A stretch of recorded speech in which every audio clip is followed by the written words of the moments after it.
This number is talking about a lower will in a woman, one bound to the body and the world. Women are not forever bound to a lower will. They can do the work of regeneration and open up to the higher will that comes from the Lord. From context given to us in Arcana Celestia, described next, it seemed that in Swedenborg's day there was a great deal of spiritual blockage that needed to be dispersed by the Last Judgment. In such a setting, it makes sense that perhaps women would have had a much more difficult time rising above the lower will. With that blockage now greatly cleared, since the Second Coming, a woman's perception, coming from her higher regenerating self, can be drawn up into a higher warmth, in which it would perceive good and truth from the Lord in what she feels there. Arcana Celestia. There are some strong statements in Arcana Celestia in regards to women, statements that would make one concerned about allowing women to be in the clergy. But the good news is that these states are describing the unregenerate and evil states that dominated the world in the time the writings were written. Now that we have had a last judgment and a new revelation to live by, we no longer live in the sad state described in these numbers. Arcana Celestia 568.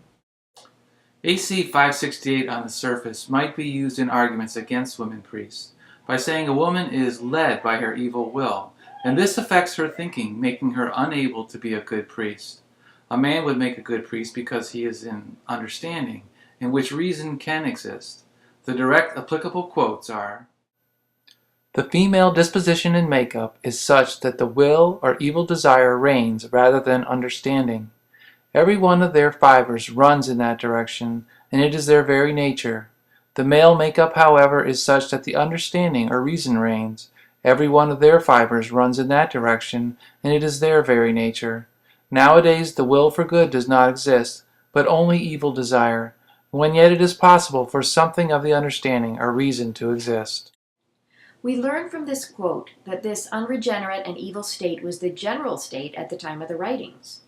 The word nowadays is used here to say that evil desire reigns. This unregenerate state, in the nowadays of when the writings were published, is the context from which the writings make some general statements in Arcana Celestia about women's unworthiness in their wills. This lower heat would affect their wisdom, which came from their wills. The Bible verse that AC 568 is addressing provides a further picture of the overall context. AC 568 is about the internal sense of Genesis 6:1. This verse is about the Nephilim, which were an evil people, and about their growing numbers. Quote, Man, Nephilim, began to multiply himself. Fortunately, this is not the state of the women of the Church of today. Things have changed tremendously in the world since the Last Judgment. Women have become educated and have risen above the state described in Arcana Celestia 568. Now we have many good women to consider for the clergy if they feel called. We'll look at Arcana Celestia 266. AC 266 on the surface might be used in an argument against women priests by saying women cannot be good independent thinkers, a skill necessary for priests, because they need to defer to their husband's judgment. The direct applicable quotes are, Which requires a wife, because she acts not so much from reason, as her husband does, but from desire which belongs to the proprium, to defer to her husband's better judgment. We know from the context described above in looking at AC 568 that at the time the writings were published, women only had access to a will that was unregenerate. Women acted from their proprium, which was evil. And again, the context of the Bible verse being addressed is important. AC 266 is revealing the internal sense of Genesis 3:16 about childbirth, which Eve was told would multiply her pain in conceiving. In the unregenerate and evil state at the time the writings were published, when women were wholly uneducated and had evil in their wills, it would make sense that it would have been best for wives to be subject to their husband's prudence.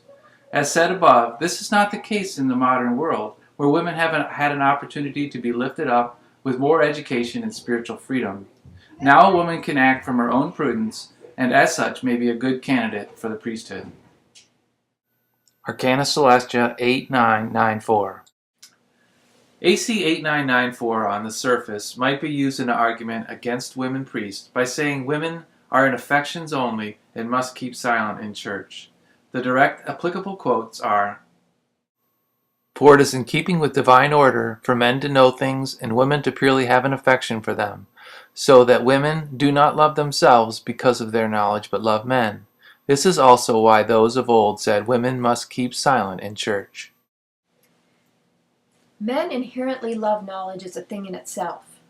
As men grow in wisdom, they love knowledge more for the good that it can do, as opposed to loving it as an end in itself. But in early life, men love knowledge for its own sake, and as something that can be used for their own ambitions, as described in Arcana Celestia 3330. Women have affection for truth, as described also in this number. Women in an unregenerate state can concentrate on gaining knowledge for its own sake or for some other evil affection. This unregenerate state of women was the general state at the time the writings were published, as described earlier. To avoid this state, we're told that marriages were created so that women, quote, do not love themselves because of their knowledge, end of quote. If a woman gives up her feminine love of truth and replaces it with a love of knowledge for the sake of ambition or some other inappropriate affection, she destroys the heart of what a woman brings to the world, a love of truth for the sake of the good it can do. If that good feminine love of the usefulness of truth is destroyed, then there is instead a love of knowledge for the sake of personal gain. Back in New Testament times, when again there was a tremendous amount of spiritual blockage, Paul may have been justified in his well-known statement from Corinthians, instructing that women must keep silent in church. AC 8994 says women are not well liked if they have an affection for knowledge rather than an affection for truth. And this type of woman is referred to in the saying of old, women must keep silent in church. The context of the Bible verse addressed in these numbers provides a further picture of the overall context. AC 8994 is revealing the internal sense of Exodus 21 verses 7 to 11 about male and female slaves. This story in the literal sense and internal sense is dealing with the low-level, unregenerate or evil state of spiritual slavery, of truth devoid of affection, and of those with an ungenuine affection for truth. But as said earlier, this fortunately is not the state of women who could be called or selected to enter the priesthood of our church in these modern times. Divine Love and Wisdom. In Divine Love and Wisdom 361, it says it is common with women that they cannot write well. This is an obvious indicator of the same context as shown in Arcana Celestia, the nowadays low-level, unregenerate, and uneducated state of women in Swedenborg's day. Fortunately, women have risen past that state, and they can and do write well. Spiritual Experiences. When looking at the series of books called Spiritual Experiences, or sometimes called Spiritual Diary, it must be remembered that Spiritual Experiences was not published. Is what is published or not published by Swedenborg important? True Christianity 779 leads us to believe that perhaps it is. Since the Lord cannot manifest himself in person, as shown just above, and nevertheless is foretold that he was to come and establish a new church, which is the New Jerusalem, it follows that he will do this by means of a man who is able not only to receive these doctrines in his understanding, but also to publish them by the press. Perhaps one key reason Spiritual Experiences was not a published work is that it does not contain carefully written context in the way that published writings do. How is this missing context relevant? We believe that the missing context provided in the published works, especially Arcana Celestia, lets us know that these Spiritual Experiences comments about women are talking about women who are unregenerate or in an evil state. Also, as we discussed in the foreword, Swedenborg did not have a true picture of the role of women in regards to wisdom, illustrated by his question, what does a woman have to do with wisdom? His unpublished diary is the most likely place for this lack of understanding about women to come out. Spiritual Experiences 5936. Spiritual Experiences 5936 is a direct statement about harmful effects that preaching has on women. Let's look at the full quote. Women who think in the way men do on religious subjects and talk much about them, and still more if they preach in meetings, do away with the feminine nature, which is affectional, owing to which they must be with married men. They also become material, so that affection perishes and their interiors are closed. They also begin to develop a tendency, as regards the thoughts, to take up with crazes, which takes place because the affection, being then destroyed, causes the intellectual to be crazy. In outward form, indeed, they are still able to appear like other women. In a word, they become sensual in the last degree. Woman belongs to the home, and she becomes of a different nature where she engages in preaching. This number is describing evil women who were likely caught up in pursuing knowledge for the sake of their ambitions or for some other evil affection. We can see that this could be very harmful. If a woman gives up her feminine love of truth and replaces it with a love of knowledge purely for the sake of some evil affection, for the sake of her own ambitions, for example, she destroys the heart of what a woman brings to the world. Woman belongs to the home in the sense that it is innate in her higher self to love truth for the sake of useful ways it can be applied, and to always bring truth home to the most important thing, loving and caring. Applied truth is focused on loving and taking care of people, which is a central quality that women are needed for in their homes. A career can certainly happen alongside of marriage and parenthood for a woman. Women are capable of finding a healthy balance. But if selfish personal ambition takes a woman away from the people in her family who need her, it seems that such a focus may damage the core of a woman in a deeper way than for a man. An unhealthy balance that keeps a father or husband pursuing his career at the expense of his family life will also be hurtful in a man's life. But because of the deep differences in their makeup, such unhealthy ambitions perhaps damage a woman's spirit in a more serious way than for a man. She is created to be all about using truth and knowledge to nurture and care for people. A man too will suffer if he lets personal ambitions separate him from his loved ones, but perhaps it does not damage the core of his makeup in the same way. Spiritual experiences does not provide much context for statements, and we are at risk for misunderstanding or misapplying what is seen in these books. Spiritual Experiences 436.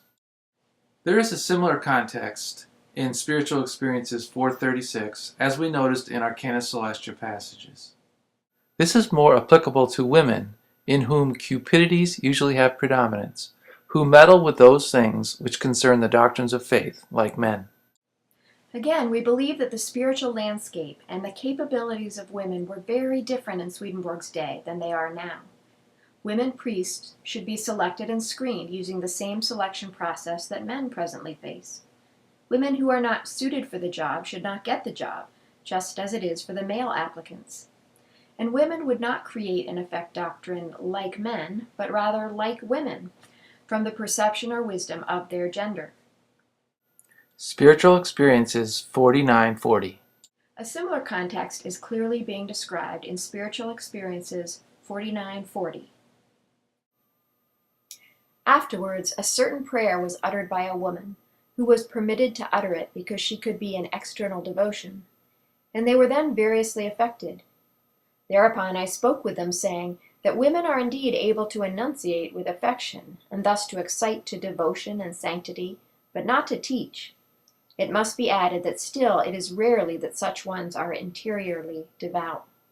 The woman who uttered the prayer in that church with such sanctity that all were moved and believed that she was the best of them all, she, on being examined as to the life, that thus as to the interiors, was wicked against her husband and against all who did not extol her. She wished to kill me by magic, and with another woman plotted foully against me. All these Spiritual Experiences numbers that have been used to say that women should not preach are actually about women who should not teach or preach because they were in evil and wicked state. Wicked enough to wish to kill Swedenborg with magic. Section 2. A wider look at the writings in regards to the clergy. After performing a series of searches on theheavenlydoctrines.org, we were unable to find any direct statements in the published works of Swedenborg that said women should not be ordained ministers. So this table shows the results of our searches. For example, searching for women, priests, We found 62 documents that had those two items, but none of them had statements saying women should not be priests, and the same with the other search criteria shown. Well, the policy of not allowing women to be priests is pretty hard to defend given this table we just reviewed. There's a lack of numbers that directly address this in the writings. The general church has made a policy based only on indirect teachings that restricts a whole gender from doing a use that they may feel called to do, based upon only indirect teachings. A significant restriction in freedom based on indirect teachings only is a severe action and appears to be out of order given the lack of direct doctrine. There are women in our church who feel a genuine love for learning and teaching spiritual truth to lead to the good of life. Our policy of not allowing them to practice this love is a severe restriction on their freedom. Restricting someone from doing evil is appropriate and needed. Deciding to restrict someone's freedom to perform a useful service they feel called to do is very different, and ought only to be done with obvious and strong doctrine in support. Priestly duties are clearly listed in the writings in a couple of places, and they are: priests have authority over religious affairs, priests teach people the way to heaven and guide them to a good life, priests instruct in the teachings of the church and guide lives accordingly. Priests are not to claim power over people's souls. Priests are not to claim power to open and close heaven. Priests are to be respected, but ascribe their entire honor to the Lord. Priests are to teach in order to lead people to the good of life, and priests need to set aside troublemakers to keep order in the church.